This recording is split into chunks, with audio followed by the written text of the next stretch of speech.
In 52 BC, amidst the Gallic hills, Julius Caesar stood upon a wooden tower, surveying the horizon. His eyes, hardened by years of warfare, suddenly caught something that froze the blood in his veins.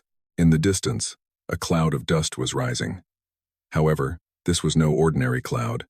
It was kicked up by hundreds of thousands of feet marching in unison. One of his officers, gasping for breath from running, stumbled up the tower stairs, his face pale with terror. "General, the scouts have returned. It's the Gallic relief army. There are over 250,000 men." Caesar did not answer immediately. He lowered his gaze to his own troops. 60,000 Roman legionaries, superb warriors, the best in the world, but there were only 60,000 of them, and they were caught between two colossal enemy forces. Behind them, within the fortress of Alesia, 80,000 Gallic warriors, led by Vercingetorix, awaited the perfect moment to attack. Ahead, like an unstoppable storm, the human ocean of 250,000 warriors thirsty for revenge was approaching. 330,000 enemies against 60,000 Romans.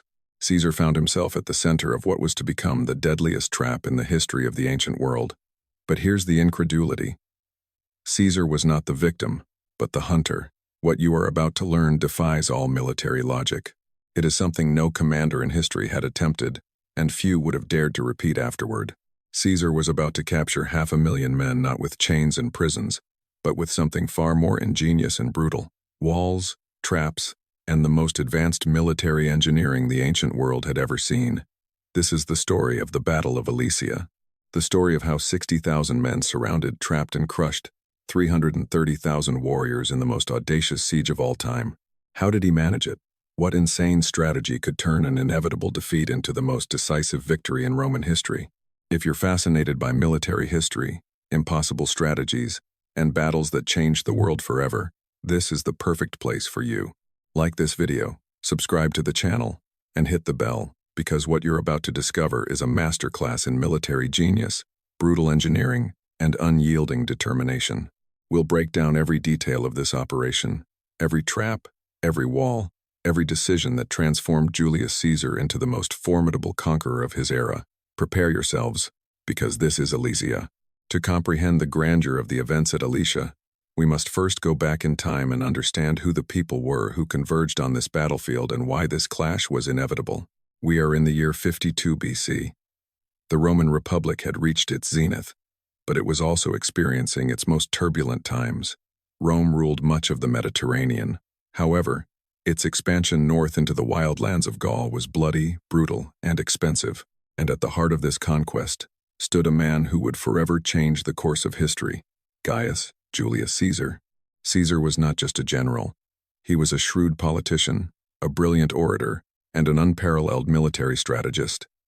In 58 BC, he took command of Cisalpine Gaul, but Caesar had far grander ambitions than merely governing a peaceful province. He craved military glory, he craved wealth, and above all, he craved political power in Rome. Gaul offered him exactly that.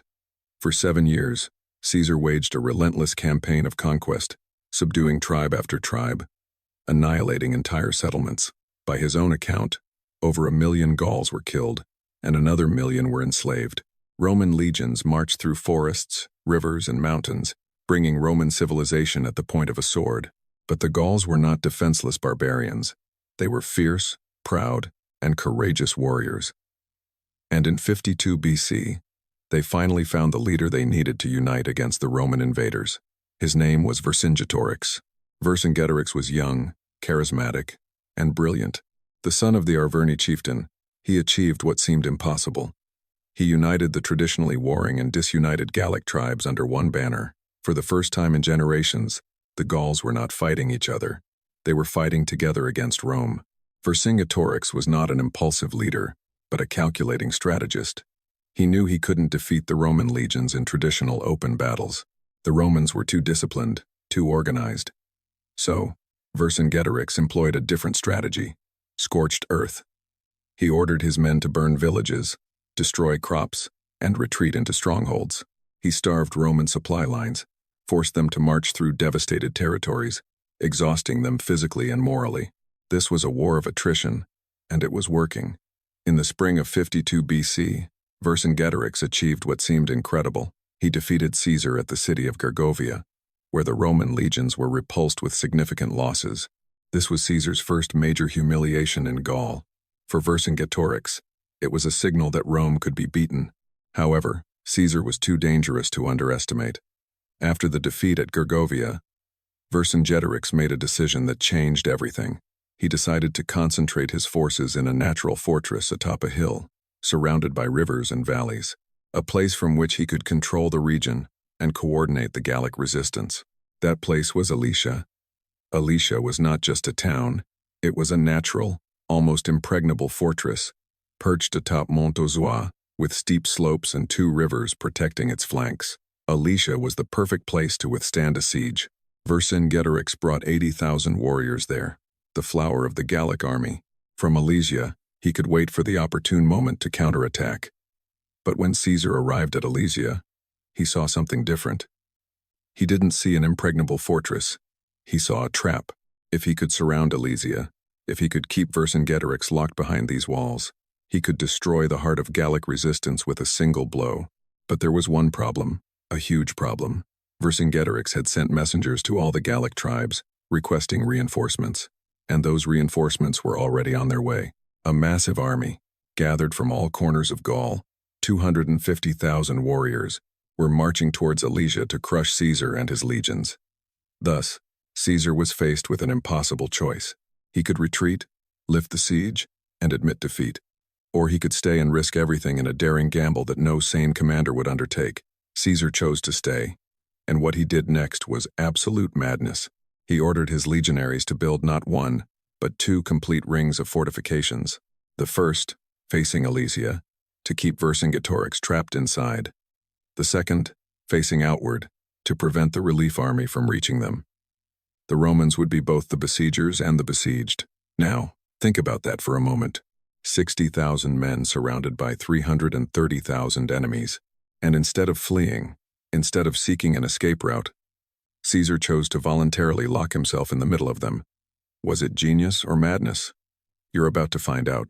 To fully understand why Alesia became the arena for the most decisive clash between Rome and Gaul, we must understand how we got to this point. Because the war didn't start at Alesia. It began years earlier, with blood, fire, and a series of calculated mistakes on both sides. Vercingetorix didn't appear out of nowhere. His rise to power was a direct result of years of Roman brutality in Gaul. Caesar had conquered tribe after tribe, but his methods were ruthless. He sought not just military victory, but complete subjugation. Tribes that resisted were annihilated. Those that surrendered were enslaved. Gaul bled under the sandals of Roman legions. But in the winter between 53 and 52 BC, something changed. The Gauls, weary of Roman oppression, began to conspire in secret. Secret meetings became more frequent. Tribal leaders, traditionally at odds with each other, began to speak of unity. And amidst this cauldron of resentment and fury, Vercingetorix emerged. His first act as leader was a bold and brutal one. He gathered his Arverni warriors and, in the dead of winter, launched a surprise attack on Roman garrisons.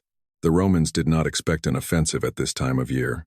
The Gallic winter was harsh, with deep snow and impassable roads, but this was precisely what Vercingetorix was counting on. He attacked quickly, struck hard, and vanished before Caesar could react. Caesar was enraged. No one had challenged him like this in years. He gathered his legions scattered across Gaul and marched into Vercingetorix's territory. But the Gallic leader was not going to meet him in an open field. Not yet. Instead, Vercingetorix employed a tactic that would starve the Romans of resources. The policy of scorched earth. He ordered his men to burn their villages, destroy their granaries, poison their wells. Anything that could be of use to the Roman legions was to be destroyed. The Gauls would pay a terrible price, but that price would be worth it if they could expel the invaders. Caesar and his legions found themselves marching through devastated territories with no food, no shelter, no supplies. Roman soldiers began to starve. Morale began to plummet. For the first time in many years, Caesar found himself on the defensive, but Vercingetorix made a mistake that would cost him dearly. During one of the Gallic war councils, a dispute arose. The Bituriges tribe refused to burn their main city, Avaricum. It was a wealthy city with large grain reserves. The Biturige's leaders claimed they could defend it. Vercingetorix was not convinced, but he yielded to the pressure. It was a fatal error.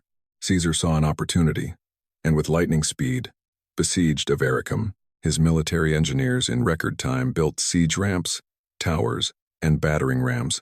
The Gallic defenders, though brave, could not withstand the Roman war machine. After many weeks of siege, the Roman legions broke through the walls. What happened next was a true massacre. Caesar, angered by the difficulties he had faced during the campaign, showed no mercy. Of the 40,000 inhabitants of Avaricum, only 800 survived. The rest were put to the sword. The city streets ran with blood. The grain reserves that the Gauls had so carefully guarded now became food for the Roman legions. Vercingetorix lost the city, thousands of warriors, and, worst of all, lost prestige among his people. However, he did not surrender. He retreated to the fortress of Gergovia, in the territory of the Arverni. There, atop a steep hill, he gathered his forces and awaited Caesar. Gergovia was different. This time, Vercingetorix had the advantage of the terrain. Caesar attempted to take the fortress by direct assault, but the steep slopes and Gallic fortifications proved too formidable. Roman legionaries, usually known for their discipline and tenacity, were repulsed with heavy losses. This was Caesar's first major defeat in Gaul. 700 legionaries died on the slopes of Gergovia. Worse still, news of the Roman defeat spread instantly throughout Gaul. Tribes that had previously remained neutral now joined Vercingetorix. The Aedui, allies of Rome for many years, rebelled and sided with the Gauls. Vercingetorix's army grew, his reputation solidified, and suddenly, it seemed Rome might lose Gaul forever. Caesar found himself in a dangerous position. He needed to act quickly, or he risked seeing all his conquests crumble. So, he made a bold decision.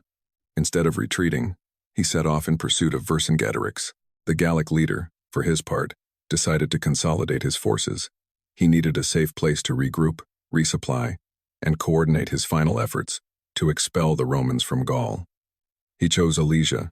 Alesia was the perfect option, a fortress atop a mountain, with rivers protecting its flanks and steep slopes making any assault difficult.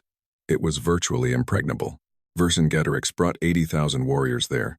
He had enough supplies to last for several weeks, perhaps months, and most importantly, he had sent messengers to all the Gallic tribes, requesting reinforcements. The response was colossal. More than 250,000 warriors from all Gallic tribes gathered and marched towards Alesia. The plan was simple. Vercingetorix would hold the defense inside the fortress while the relief army crushed Caesar from the outside. It was a sound, logical strategy, and it should have worked. But Vercingetorix underestimated his opponent. When Caesar arrived at Alesia and saw the fortress, he didn't see an insurmountable obstacle. He saw an opportunity. If he could trap Vercingetorix inside Alesia, he could destroy the heart of Gallic resistance with a single blow. And Caesar did what no commander had done before him.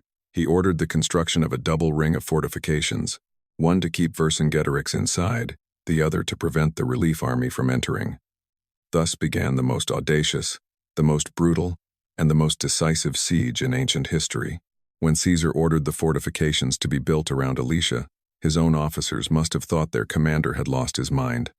What he was proposing was not just ambitious, it was practically suicidal. Think about it for a moment. 60,000 Roman legionaries were to build 39 kilometers of fortifications. This was not about simple wooden palisades. This was about complex defensive systems with multiple layers of protection, thousands of deadly traps, watchtowers, and deep ditches, and all of it had to be completed before the Gallic relief army arrived. Time was the enemy. With each passing day, the 250,000 Gallic warriors drew closer. If they arrived before the fortifications were complete, the Roman legions would be destroyed between two enemy forces without any protection. But Caesar relied on what had turned Rome into the dominant military power of the ancient world: Roman military engineering. Every Roman legionary was not just a soldier. He was also an engineer, a builder, and a tireless worker. Legionaries were trained daily to build fortified camps during marches. They knew how to dig trenches, erect palisades, and build towers. And now, they were to apply all these skills in the most ambitious construction project they had ever seen. The first line of fortifications included the contravallation, the inner wall facing Alesia. This ring was 18 kilometers long and completely surrounded the Gallic fortress. The goal was simple: prevent Vercingetorix and his 80,000 warriors from getting out. But this was not just a palisade. It was a multi-layered defensive system designed to destroy the enemy as effectively as possible. First, the legionaries dug a ditch 6 meters deep and 6 meters wide. This ditch was filled with water diverted from nearby rivers. Any Gaul attempting to cross it would have to swim, laden with armor and weapons, becoming an easy target for Roman archers and javelin throwers. Behind the flooded ditch, they dug 2 more ditches, each nearly 5 meters wide and over 1.5 meters deep. These ditches were not filled with water, but were lined with pointed stakes facing upward, designed to impale anyone who fell into them. Behind the ditches, they erected a carefully compacted earth rampart 4 meters high. On top of the rampart, they built a wooden palisade with watchtowers spaced every 30 meters. These towers provided the Romans with a full view of the entire perimeter and allowed them to react quickly to any attacks. However, Caesar didn't stop there. He ordered the installation of additional traps that were designed to turn any assault attempt into a bloody nightmare. The stimuli were thick logs with sharpened ends, dug into the ground at an angle, resembling giant teeth aimed at the enemy. In the dark, they were impossible to see and would impale Gallic warriors attempting to attack Roman positions. The lilies, or water lilies, were shallow pits, each with a sharpened stake at the bottom, camouflaged with branches and earth. A warrior stepping on such a trap would fall onto the stake, piercing their leg or foot. Thousands of such traps were set in the open ground in front of the fortifications. The stimuli were iron hooks with sharpened points, half buried in the ground, designed to wound the feet of attackers. They remained virtually invisible until it was too late. The contravallation was a masterpiece of defensive engineering, but it was only half the plan. Because while one group of legionaries was building the inner wall, another was constructing something even more impressive: the circumvallation, the outer wall. This ring, 21 kilometers long, faced outward, towards the direction from which the Gallic relief army was expected to appear. Its purpose was to prevent the 250,000 warriors coming to Vercingetorix's aid. The circumvallation was essentially identical to the contravallation: flooded ditches, ditches with stakes, ramparts, palisades, watchtowers. But there was one crucial difference. This time, the Romans were building defenses against a significantly larger enemy force. If the contravallation was impressive, the circumvallation was monumental. The numbers are staggering. Roman legionaries dug over 90 kilometers of ditches. They cut and transported tens of thousands of trees to build palisades and towers. They planted literally hundreds of thousands of individual traps, moved millions of tons of earth to build ramparts. And all of this in less than 6 weeks. Just imagine the physical effort. Every legionary worked from dawn till dusk, digging, chopping, building without rest, because everyone knew that if the fortifications were not completed by the arrival of the Gallic army, they would perish, and they could not work in peace. From Alesia, Vercingetorix saw what the Romans were doing, and he was not going to sit idly by while he was being trapped. He launched several attacks on the Roman lines during construction. His cavalry attacked legionaries working on the fortifications, attempting to disrupt work, kill builders, and destroy what had already been built. But Caesar foresaw this. He divided his forces into 2 groups. One group worked on the fortifications, while the other remained armed and ready to repel any Gallic attack. Every time Vercingetorix's cavalry attacked, the Roman cohorts quickly formed ranks, creating testudo formations, interlocking shields, and repelling the attack. The Gauls suffered significant losses in these skirmishes and soon realized something terrifying. They were being surrounded. Walls grew around them with each passing day, traps multiplied, and their options narrowed with each passing day. Inside Alesia, the situation began to deteriorate. 80,000 warriors were quickly consuming their food supplies. The provisions Vercingetorix had stockpiled began to dwindle. Rations were cut. Hunger loomed. Vercingetorix made a desperate decision. He ordered the expulsion of all non-combatants from the fortress, the elderly, women, and children. He hoped the Romans would let them pass, thus reducing the pressure on his supplies. But Caesar was unyielding. He ordered that no one be allowed through the Roman lines. The Gallic refugees found themselves trapped between the walls of Alesia and the Roman fortifications, with no food, no shelter. Many died of starvation in the no-man's land under the eyes of their own warriors, who could do nothing to help them. This was calculated brutality. Caesar knew it would undermine Gallic morale, And it worked. Finally, after a week of grueling work, the fortifications were complete. 39 kilometers of walls, ditches, and traps, a double ring that trapped 80,000 Gauls inside and would soon hold back another 250,000 outside. The Roman legionaries, exhausted but prepared, took their positions, and then came the moment everyone had feared. Dust appeared on the horizon, the dust of 250,000 Gallic warriors marching towards Alesia. The relief army had arrived. The trap was set. 330,000 Gauls, 60,000 Romans, and 39 kilometers of fortifications that would decide the fate of Gaul. The final battle was about to begin. Finally, the moment Caesar had both dreaded and anticipated had arrived. On the southern horizon of Alesia, a dust cloud appeared, like an apocalyptic storm. It was not a natural phenomenon, but the Gallic relief army, 250,000 warriors, in ordered ranks, advancing towards the Roman positions. The earth trembled beneath their feet, as if nature itself protested the scale of violence about to unfold. War cries echoed through the valleys, a fearsome chorus of male voices promising death and destruction to the Roman invaders. It was such a vast force that it took hours for the entire army to deploy before the Roman fortifications. From the watchtowers, legionaries watched with a mesmerizing horror as the plain filled with warriors, their shields a riot of color, their spears pointing towards the sky. Tribal banners fluttered in the wind. It seemed all of Gaul had gathered at Alesia. The legionaries on the outer rampart watched this spectacle with a mixture of fear and resolve. These walls had been built by their own hands. Every ditch dug, every stake driven, every tower erected, every drop of sweat, every aching muscle, every blister on their hands, all of it was for this moment. Now, they could only hope that their labor would preserve their lives. From the heights of Alesia, Vercingetorix and his 80,000 warriors watched the arrival of reinforcements. For the first time in weeks, hope flickered in their eyes. Hunger had severely weakened them. Rations had been reduced to almost nothing. Some men were so weak they could barely hold their weapons. They had been forced to expel women, children, and the elderly from the city, condemning them to a slow death by starvation in the no-man's land. They had watched their own people perish between the lines, and they could do nothing. But now, their Gallic brothers had come to liberate them. 250,000 warriors, the largest army Gaul had ever assembled. Caesar found himself at the center of this deadly ring. 60,000 Romans, 330,000 enemies, surrounded on all sides. There was no escape, no possibility of retreat, no reinforcements that could arrive in time. It was victory or total annihilation. This was the greatest gamble of Caesar's life. If he won here, Gaul would be his forever. If he lost, his military career would end in the most humiliating defeat in Roman history. His legions would be destroyed, and he himself would likely be captured, tortured, and executed by the Gauls.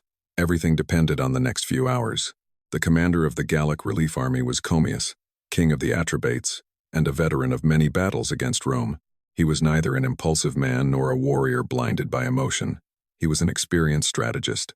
He spent the first day studying the Roman fortifications, riding around the perimeter, looking for weaknesses, planning his strategy.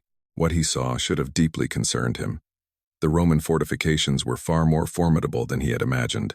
Flooded ditches 6 meters wide, deep pits filled with sharp stakes, earth ramparts several meters high reinforced with palisades, watchtowers every 30 meters, and between the lines, entire fields strewn with deadly traps that would turn any attack into a bloody nightmare.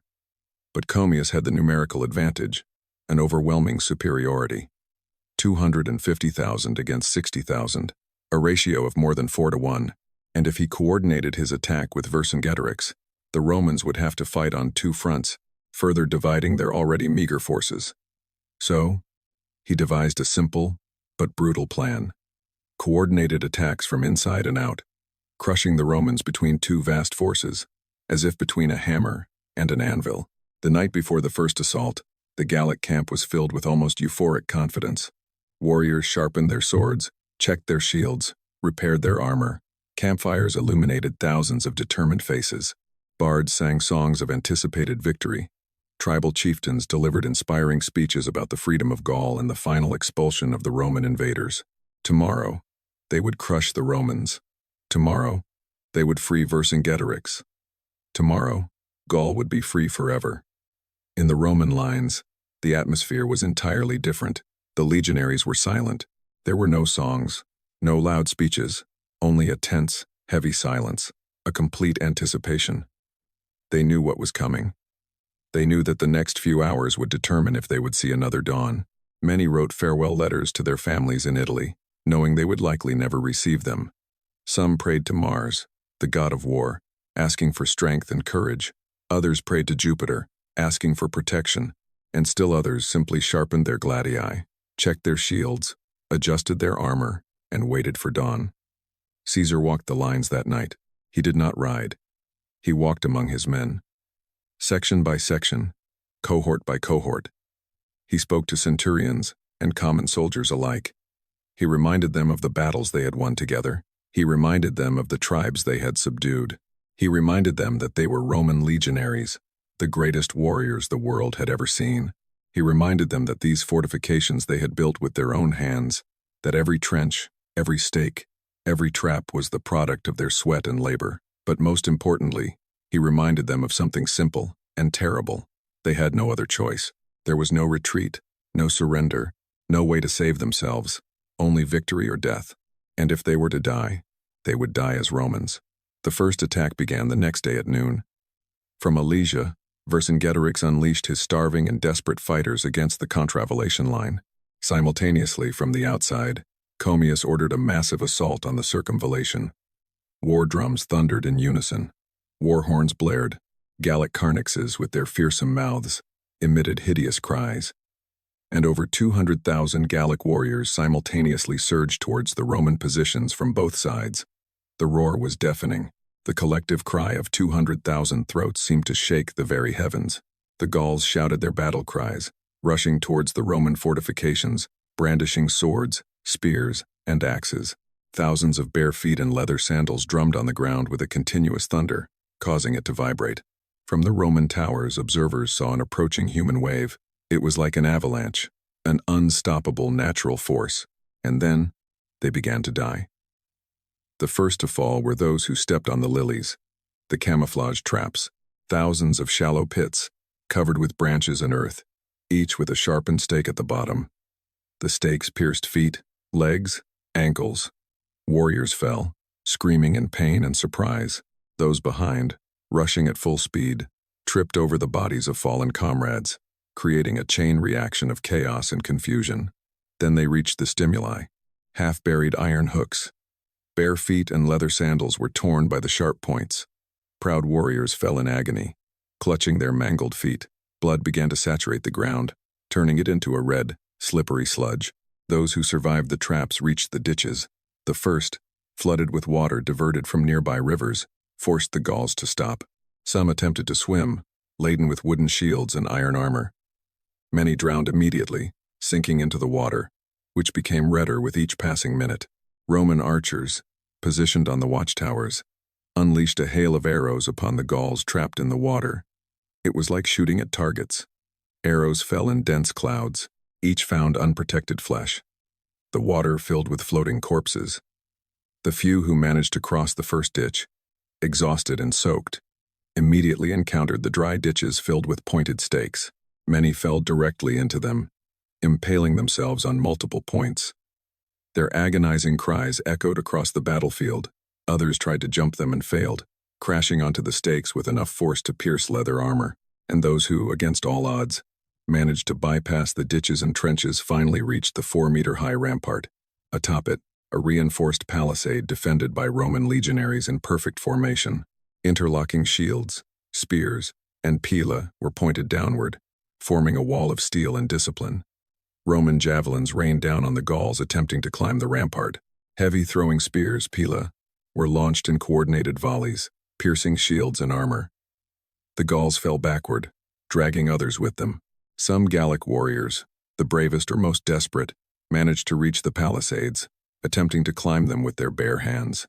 Legionaries met them with short swords, gladii, designed specifically for close combat, quick, precise blows, cutthroats, ripped abdomens, mutilated faces. The first assault lasted 3 hours of non-stop carnage. It was brutal, bloody, and utterly fruitless. The Gauls failed to breach even a single section of the Roman fortifications, not a single breach, not a single point of entry. Thousands of dead lay on the fields of traps, bodies piled up in the ditches, in the trenches. At the foot of the ramparts, the air was thick with the smell of blood, sweat, and death.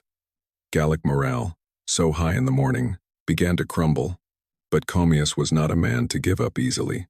That night, while the Gauls carried their wounded and counted their dead, he conceived something else, something more dangerous, a night attack. Darkness would be their ally. The traps would become almost invisible. It would be extremely difficult for the Romans to see the attackers until they were almost upon them, and the psychological terror of a night assault, with screams from the darkness, could break even legendary Roman discipline. At midnight, on a moonless, deep night, the Gallic army attacked again. This time, they were better prepared. They brought fascines, bundles of tightly bound dry branches, which they threw into the ditches to create improvised bridges. They carried wooden ladders to storm the palisades and iron hooks to tear down defensive stakes. Under the cover of large shields, forming a testudo, protecting them from arrows, they moved silently, without battle cries or shouts. Only the eerie rustle of thousands of feet moving in the darkness betrayed their approach. Roman centurions on the towers sensed movement before they saw it. A vast whisper of the night, voices whispering orders to fight, the creak of thousands of soldiers moving through the grass. The alarm was sounded. Roman horns blared, torches flared along the walls, and then the Gauls burst from the darkness like demons. With desperate fury, they hurled themselves at the fortifications. Fascines flew into the ditches. Gauls scrambled across them, rushing towards the ramparts.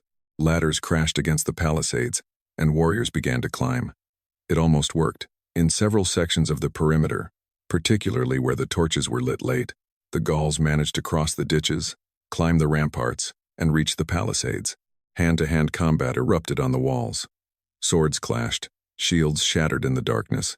Men fell from the towers with screams. Their bodies disappeared into the gloom. Legionaries fought desperately in near total darkness. In many sectors, it was almost impossible to distinguish friend from foe. Complete confusion reigned. In some places, Roman lines began to give way under the pressure. Caesar acted with the speed and decisiveness that had earned him his fame. He galloped along the inner lines, shifting reserve cohorts to the most vulnerable points. He himself appeared at the most threatened sectors. His presence, recognizable even in the dark, his shouts, his orders, his reorganization of the defense, the inspiration he gave his men simply by appearing, and slowly, desperately, inch by bloody inch, the Romans pushed the Gauls back. The palisades were retaken, the attackers thrown from the walls, the bodies of Gallic warriors falling from above, shattering against the stakes below. By dawn, the night assault had been repulsed, but it was a Pyrrhic victory. The Romans had suffered heavy losses. Experienced centurions had fallen. Entire cohorts had been decimated. Exhaustion gripped the legionaries like a disease. They had fought for hours without rest, without sleep, with little food or water. And Commius had one last trump card. His scouts, who had been studying the fortifications for days, had discovered the weakest point of the entire Roman defensive system. The northern sector, near Mount Rhea. There, the terrain was uneven and broken, making it extremely difficult to build strong defensive structures like in other sectors. The ditches were less deep because the rocky soil prevented digging deeper. The ramparts were lower due to a lack of earth. The palisades were spaced further apart. It was a vulnerable point, the Achilles heel of the entire system. Commius gathered his best warriors, 60,000 men, the strongest, most experienced, most determined, and prepared them for a massive assault concentrated solely on this single area. If they could break through the defenses there, they could encircle the Romans and destroy them completely. Caesar's entire plan would collapse. The legionaries would be crushed between two Gallic forces. At dawn on the third day, the decisive assault began. 60,000 Gallic warriors, the elite of the relief army, rushed towards the northern sector near Mount Rhea. This was not a disorganized onslaught. It was a coordinated, disciplined assault, concentrated in one point with all possible force. At the same time, to prevent Caesar from shifting reinforcements, Vercingetorix threw all his available men, weakened by hunger but desperately yearning for freedom, at the contravallation. On the completely opposite side, the Romans were squeezed from both sides. The pressure on Mount Rhea was unbearable. The situation became critical in a matter of minutes. 60,000 Gauls, concentrated in such a small area, almost immediately broke through the first defensive lines. The traps were insufficient, the shallow ditches were overcome, the low palisades were taken, and the Gauls climbed the ramparts like an unstoppable flood. They began to slaughter the outnumbered Roman defenders. Panic, that mortal enemy of any army, began to spread among the Roman cohorts. Some legionaries began to retreat. The line began to crumble. If this sector fell, all would be lost. The Gauls would pour into the fortifications. The legions would be surrounded and destroyed. Caesar, observing the battle from his command post, saw the unfolding disaster and made the boldest, riskiest, most desperate decision of the entire campaign. He gathered his last reserve, his Germanic cavalry, 1,000 elite horsemen he had recruited from allied tribes across the Rhine. Huge warriors on powerful horses, armed with long spears and heavy swords. He jumped onto his warhorse, tore off his red general's cloak, and, holding it high in the air, showed it to all Romans and Gauls and led the charge. He personally thundered along the inner perimeter of the fortifications at full speed, riding through a path specially left by engineers for this purpose. Reaching the rear of the Gallic onslaught at Mount Rhea, he attacked them from behind. This was a moment of incredible tactical genius and personal courage. Caesar, the Roman proconsul, the conqueror of Gaul, risked his own life in a desperate cavalry charge. The Gauls, fully concentrated on breaking through the Roman defensive lines ahead, did not expect a flank attack at all. They believed all Roman forces were in front of them, on the walls. The cavalry charge proved devastating. The Germanic horsemen, huge on their war horses, cut through the rear ranks of the Gauls like a scythe through wheat. Spears pierced backs. Swords rained down on unsuspecting heads. Horses' hooves crushed skulls and ribs. The attacking Gauls were engulfed in complete chaos. Where did this cavalry come from? How did they get behind them? It was at that moment that the Roman cohorts defending Mount Rhea, seeing their commander personally leading the charge, regained their courage and counterattacked with renewed ferocity, pushing back the enemy from the front, while the cavalry crushed them from behind. 60,000 Gallic warriors found themselves trapped between two Roman forces, between a hammer and an anvil. A perfect trap. Panic turned to terror. Terror turned to defeat. Defeat led to flight. Flight led to slaughter. The Gauls broke formation and descended into complete disarray. Discipline evaporated. Every man thought only of himself. The Romans pursued them relentlessly. Thousands were cut down from behind as they desperately fled. The fields were covered with corpses. From the high vantage point of Alesia, Vercingetorix watched the destruction of the relief force. He saw his Gallic brothers break and flee like frightened sheep. He saw his hopes, his dreams of freedom, shatter in blood and death. The reserve army, what was left of it, retreated. 250,000 men had arrived at Alesia, full of confidence and hope. Less than half returned home. Over 100,000 Gallic corpses lay on the fields around the Roman fortifications. Inside Alesia, there was no longer hope. No food, no drinking water, no reinforcements, no escape, no future. Vercingetorix gathered his tribal chieftains. The decision was unanimous, heartbreaking. To save the surviving warriors, to prevent them from being slaughtered to the last man, Vercingetorix would surrender. The next day, the gates of Alesia slowly opened. A single rider on a magnificent warhorse appeared. It was Vercingetorix. He was clad in his finest ceremonial armor, polished to a gleam, shining like the sun. He carried his best shield, adorned with the symbols of his tribe. His long sword hung at his belt. He rode slowly and with dignity toward Caesar's camp. 80,000 Gallic warriors watched from the walls. 60,000 Roman legionaries watched from the fortifications. The silence was absolute. As Vercingetorix approached Caesar, who sat on a raised platform surrounded by his officers, he dismounted unhurriedly. Without a word, he laid his sword, shield, and helmet at the feet of the Roman conqueror, then slowly knelt. The greatest chieftain Gaul had ever known surrendered to Rome. Gallic resistance was over. Gaul had fallen, and the legend of Julius Caesar, as Rome's greatest general, was forever cemented. The image of Vercingetorix kneeling before Caesar became one of the most iconic moments in ancient history. But behind this moment of ceremonial surrender lay a much more brutal and complex reality, deserving of deep analysis. What truly happened at Alesia? How did 60,000 Romans defeat 330,000 Gauls? Was it merely luck? Was it Caesar's genius? Or did something deeper play a role? To understand the magnitude of this victory, we must dissect the Roman strategy with surgical precision. The first thing we must acknowledge is that Caesar's double fortification was not just innovative, it was revolutionary. Never before in military history had anything like it been attempted. The very idea contradicted all conventional logic. Think about it. When an army besieges a fortress, it builds fortifications facing the fortress. This is the fundamental principle of siege warfare. But Caesar did something no commander had conceived before. He built fortifications facing both directions simultaneously. He created what modern military historians call a circumvallation siege, but at a scale that would not be replicated for centuries. Caesar's fortifications at Alesia comprised 39 kilometers of walls, ditches, and traps.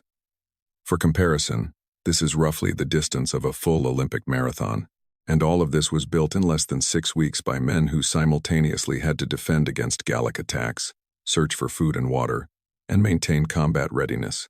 Caesar's genius was evident not only in the grandeur of the concept but also in the engineering details that made it feasible.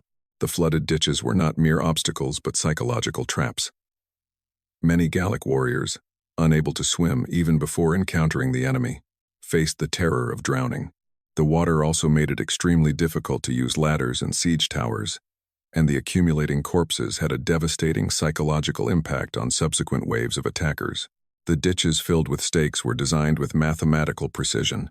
The depth, the angle of the stakes, the distance between them, everything was calculated to maximize enemy casualties. A warrior falling into such a ditch not only impaled himself on a stake but also became so entrenched that rescuing him without risking the rescuer under enemy fire was nearly impossible. The lilies, perhaps the most devilish traps, were camouflaged as safe ground, turning every step into a deadly gamble. Once losses began to mount due to these traps, the attackers would fall into panic, not knowing where to step safely. Coordinated assaults would devolve into chaos, with each man trying to avoid the snares rather than attacking the enemy. The stimuli then completed the system. Even avoiding the lilies, a warrior would injure his feet on iron hooks, rendering him unable to continue fighting. This was a multi-stage defense system, where each layer exponentially increased the effectiveness of the next. Attackers who survived the traps arrived at the ditches already exhausted. Those who crossed the ditches reached the ramparts wounded and disorganized, and survivors of the ramparts found themselves completely spent at the palisades, where they were met by rested legionaries in perfect formation. However, engineering was only part of the success. The true deciding factor was Roman discipline. Roman legionaries were undoubtedly the best warriors of antiquity, but even for them, Alesia was an extreme test. They were outnumbered more than 5 to 1. They were exhausted from weeks of grueling construction work, hungry and thirsty. They knew about the lack of reinforcements. They understood that a breach in the defenses meant certain death, and despite all this, they maintained formation, obeyed orders without question, and fought with the precise efficiency that had become their hallmark. This discipline had been forged over years of constant training. The average Roman legionary trained almost daily. They marched with over 30 kilograms of full gear, practiced formations to the point of automatism, perfected them even in their sleep, and learned to execute commands instantly without asking questions. At Alesia, this discipline was the line between triumph and complete annihilation. When the night sortie almost broke through the lines in several places, it was not Roman numerical superiority that saved the day, but the ability of cohorts to reform under pressure, maintain cohesion even in the night chaos of battle, and obey orders for counterattacks when instinct screamed to flee. Compare this to the Gauls. Gallic warriors were brave, no doubt. They repeatedly attacked fortifications that clearly brought death. They threw themselves into ditches, filled with the bodies of their comrades. They stormed palisades knowing they would likely die, but they lacked Roman organization. When Commius gave the order to advance, his warriors rushed into battle with fury, but each tribe fought somewhat differently. There was a lack of coordinated communication between different parts of the army. When difficulties arose, they could not reform quickly, and crucially, when panic erupted at Mount Rhea, The flight was complete and irreversible. There were no centurions shouting orders, no command structures maintaining cohesion. It was a human stampede, where every man sought his own salvation. Now, let's talk about the human cost of this battle, because the numbers are staggering and horrific. Out of the thousands of Gallic warriors inside Alesia, around 40,000 survived and surrendered. The rest died during the siege, either in attacks on Roman fortifications or from hunger and disease. Of the relief army of 250,000, historical estimates suggest that over 100,000 perished in the 3 days of fighting. Many were wounded. Only about 120,000 managed to escape relatively unharmed. In total, over 140,000 Gauls died at Alesia. 140,000. Let that number sink into your mind. That's more than the population of many modern cities. The fields around Alesia were literally covered with corpses. The rivers ran red with blood. The stench of death was so strong that the Romans had to burn massive piles of bodies to prevent disease. Roman losses, though significantly smaller, were not insignificant. Caesar never recorded exact figures in his writings, probably because admitting large losses would have weakened his political position in Rome. But modern historians estimate he lost between 10,000 and 12,000 legionaries, about 1/5 of his entire army. These were professional soldiers whose training took years, and replacing such losses was extremely difficult. Nevertheless, Caesar deemed this price acceptable for the decisive victory he achieved, because the political consequences of the Battle of Alesia were colossal. For Gaul, Alesia marked the collapse of any real hope for independence. Vercingetorix was the last great leader capable of uniting the tribes. With his capture, organized resistance crumbled. The remaining tribes, who continued to resist, began to surrender one by one. In less than a year, all of Gaul was subdued. It was transformed into a Roman province, and its population underwent Romanization. The Gallic language was gradually replaced by Vulgar Latin, which eventually evolved into modern French. Gallic deities merged with Roman ones, and cities were rebuilt in the Roman style. Gallic culture, which had flourished for centuries, effectively died at Alesia.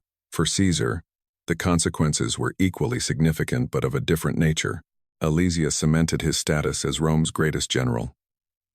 His already impressive military glory reached legendary heights. He accomplished the impossible, captured the Gallic leader, finally subdued the most rebellious region for Rome, and, crucially for his political ambitions, earned the unwavering loyalty of his legions. The soldiers who survived Alesia knew they owed their lives to their commander's strategic genius. This loyalty would prove crucial in the coming years when Caesar needed it to cross the Rubicon and march on Rome itself. The wealth of Gaul, the spoils of years of conquest, enriched Caesar's treasury. Upon entering Roman territory, he used these funds to bribe senators and finance public works, which brought him popularity among the Roman people and gained him political influence. Alesia not only gave Caesar Gaul but also provided him with the resources and reputation that ultimately allowed him to become dictator of Rome. From a purely military perspective, Alesia established principles that have been studied for 2 millennia. The importance of field fortifications, the effectiveness of layered defense, the value of military engineering, the superiority of discipline over numbers, the significance of strategic reserves, and the psychological impact of personal leadership. Commanders from Napoleon to Eisenhower studied Alesia. The battle is mentioned in almost all classic works on military strategy. It serves as a benchmark in modern military academies because Alesia demonstrated something fundamental about warfare. Victory does not always go to the strongest or the most numerous, but to the best prepared, organized, and disciplined. Could Vercingetorix have won? This question has been debated by historians for 2,000 years. Had he not sheltered in Alesia for so long? Had the reinforcements arrived earlier? Had he coordinated the attacks from inside and outside better? Had he attacked during the construction of the fortifications instead of waiting for their completion? There are thousands of historical ifs. But in the end, he faced an enemy superior to him in organization, discipline, and military engineering. And these advantages proved decisive. The tragic irony is that Gallic courage, their willingness to die for the freedom of their land, was not enough against the Roman war machine. Individual bravery could not overcome collective organization. Thus, on the blood-soaked fields of Alesia, not only an army died, but Gallic independence died. Gallic culture died. The dream of freedom died. But something else was born. The legend of Julius Caesar was born, and a lesson was born that would echo through the centuries, that in war, preparation, discipline, and strategy can overcome overwhelming numerical superiority. Alesia was not just a battle. It was the moment Rome proved its true invincibility. Vercingetorix's story did not end at Alesia. In fact, what followed was in many ways even more brutal than the battle itself. After surrendering, Vercingetorix was chained and sent to Rome, but he was not executed immediately. Caesar had other plans for him. The Gallic chieftain was to be the centerpiece of the greatest triumph Rome had ever seen. For 6 years, he waited for the moment he would be paraded as a war trophy before the Roman people. That moment arrived in 46 BC. When Caesar finally celebrated his triumph over Gaul, Vercingetorix, once the proud leader of a nation, was dragged in chains through the streets of Rome. The crowd booed him, threw refuse, insulted him. He was part of the spectacle, a public humiliation of a defeated enemy. After the triumphal parade, as was customary for the Romans with captured enemy leaders, Vercingetorix was strangled in his cell. His body was unceremoniously discarded. Thus ended the days of the man who had come closest to expelling Rome from Gaul. But even after this man's death, his legacy continued to live on in ways that neither Caesar nor Vercingetorix could have imagined. After the Roman conquest, Gaul underwent a complete transformation over the following centuries. Gallic cities were rebuilt in the Roman style, acquiring forums, aqueducts, amphitheaters, and thermal baths. Gradually, the Gallic language was replaced by Latin, and Gallic deities merged with Roman ones. Gallic tribes transformed into Roman civic communities. By the 2nd century AD, Gaul had become one of the most prosperous and Romanized provinces of the empire. It was hard to believe that just a century and a half earlier, this land had been inhabited by warring tribes fiercely resisting Roman rule. Gallic culture, as it was in the time of Vercingetorix, had effectively disappeared. But here's what's remarkable. Despite complete Romanization, Gaul never entirely forgot its pre-Roman identity. Elements of Gallic culture lingered beneath the surface, blending with Roman culture and giving birth to something new. And when the Roman Empire finally collapsed in the 5th century, and the Germanic Franks conquered Roman Gaul, the territory that would eventually become France inherited both the Roman legacy and distant echoes of its Gallic past. In the Middle Ages, the name Vercingetorix was effectively forgotten. Medieval chroniclers had little interest in the pre-Christian past of their lands. Caesar's writings were read, but primarily as Latin texts for students, not as part of national history. It was only in the 19th century that Vercingetorix experienced an incredible revival.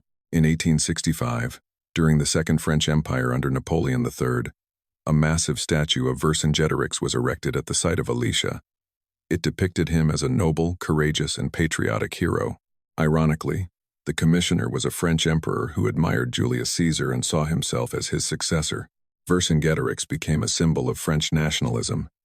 He was presented as France's first national hero, a man who dared to defy a foreign imperial invader. During the Nazi occupation of France in World War II, the French resistance invoked the spirit of Vercingetorix as an inspiration to fight another foreign conqueror. This is a profound historical irony. A man who lost his war, whose people were conquered and assimilated, became an immortal symbol of national resistance and freedom. Now, let's turn to the military legacy of Alesia, as its impact on military strategy is profound and long-lasting. Caesar's double line of fortifications set a precedent that would be studied and occasionally emulated for centuries. During the Crusades, European crusaders employed similar strategies when besieging Muslim cities. During the English Civil War, both sides built complex siege lines. During World War I, the concept of fortified lines extending in multiple directions found its ultimate expression in the trenches that stretched from the English Channel to Switzerland. But what makes Alesia unique is its scale and context. Never before, and rarely since, did a commander risk so much, staking everything on such an audacious strategy. The tactical principles demonstrated at Alesia remain relevant. Among them is the importance of engineering in warfare. Caesar understood that digging ditches and building walls was not demeaning labor for soldiers, but an integral part of the art of war. This lesson has been forgotten and relearned countless times throughout history. The value of meticulous preparation over improvisation. Caesar spent weeks building his defensive structures before the actual battle began. When the critical moment arrived, his preparations determined the outcome of the battle between victory and defeat, discipline as a force multiplier. 60,000 Romans defeated 330,000 Gauls, not because they were stronger or braver, but because they were more disciplined and organized. Personal leadership in critical moments. When the situation at Mount Rhea became desperate, Caesar did not issue orders from afar. He leaped onto his horse and personally led the cavalry charge that saved the day. This kind of leadership inspired a loyalty that could not be bought with any amount of money. The importance of strategic reserves. Caesar deliberately kept reserve troops, rather than throwing all his forces into battle at once. These reserves allowed him to respond to unexpected crises. All these principles are studied by military professionals to this day. But beyond tactical lessons, Alesia offers us something deeper about the nature of power and empire. Caesar achieved victory at Alesia not simply because he was a better general than Vercingetorix, though that was undoubtedly true. He won because he represented a fundamentally superior political and military system. Rome was not just an army. It was an integrated administrative, economic, and military machine capable of absorbing defeat, rebuilding legions, and continuing its advance until the enemy was completely exhausted. Vercingetorix, however brilliant, led a fragile coalition of traditionally warring tribes. After the defeat of this alliance, there were no institutional foundations for continued resistance. Vercingetorix's defeat meant the collapse of Gallic resistance. This raises serious questions about the nature of war and conquest. Did the Gauls have a right to resist the Roman invasion? Absolutely. They were brave and, without a doubt, justified in their fight for independence. However, their defeat was to some extent predetermined, given the incomparable resources and organization of Rome versus the Gallic tribes. Perhaps, as the saying goes, history is written by the victors, and for 2 millennia, the story of Alesia was told primarily from the Roman perspective, based on Caesar's own writings and his commentaries on the Gallic War and De Bello Gallico. Only in our time have we begun to understand the Gallic perspective more deeply, realizing that for them, the Romans were not bearers of civilization, but brutal invaders who killed millions and enslaved even more. Vercingetorix was neither a rebel nor a barbarian. He was a patriot who fought for the freedom of his people against an expansionist empire. Both versions are true, and perhaps therein lies the ultimate lesson of Alesia. History is rarely black and white. Heroes of one culture are villains to another, and great battles that change the world carry tragedy for both sides. Visiting the site today, we see peaceful fields, green hills, and an impressive statue of Vercingetorix gazing into the distance. It's hard to imagine that this serene place was once the arena for one of the bloodiest battles of antiquity. But if you listen closely, if you engage your historical imagination, you can still hear the echoes of those terrible days. The clash of weapons, the cries of the wounded, the Gallic war cries, the orders given in Latin, and the thundering of thousands of feet rushing towards death. Alesia reminds us that our modern civilization, with all its comforts and relative peace, is built upon a mountain of human sacrifice. That the borders of Europe were drawn in blood, that the languages we speak, the laws we live by, and the cultures we inherit have all been shaped by battles like these. And it reminds us of something else. That human courage, in both victory and defeat, is worthy of memory and respect. The 60,000 Romans who refused to flee when surrounded by superior forces, the 330,000 Gauls who repeatedly attacked deadly fortifications in the name of freedom, the Roman general who gambled his career and his life by following a daring strategy, the Gallic chieftain who sacrificed his freedom and ultimately his life trying to save his people. All of them, Romans and Gauls, victors and vanquished, were real human beings. They had families, hopes, dreams, fears, and they all converged on a small corner of Gaul in 52 BC to become participants in one of the decisive moments of world history. In this lies the true lesson of Alesia. Not just tactics or strategy, but humanity, the human capacity for extraordinary courage, selfless sacrifice, and unyielding determination in both victory and defeat. And it is this, more than any wall, trap, or military formation, that makes this story worthy of being told for 2,000 years. If this story of impossible strategy, incredible courage, and battles that changed the world has captivated you, I invite you to explore other content on the channel. We have documentaries about Hannibal crossing the Alps, Alexander the Great conquering the known world, and many other epic stories, military histories. Let me know in the comments what you think was Caesar's most brilliant decision at Alesia. The double fortification, the personal cavalry charge at Mount Rhea, or simply the bravery to stay instead of retreat. Don't forget to subscribe to the channel and hit the bell so you don't miss new content. See you in the next video, where we'll continue exploring the battles and leaders that shaped our world. Based on this story, please adapt the story into English without changing the core content in standard, complete, and grammatically correct English, without omitting content, with a length equivalent to the original, with all details, without summarization.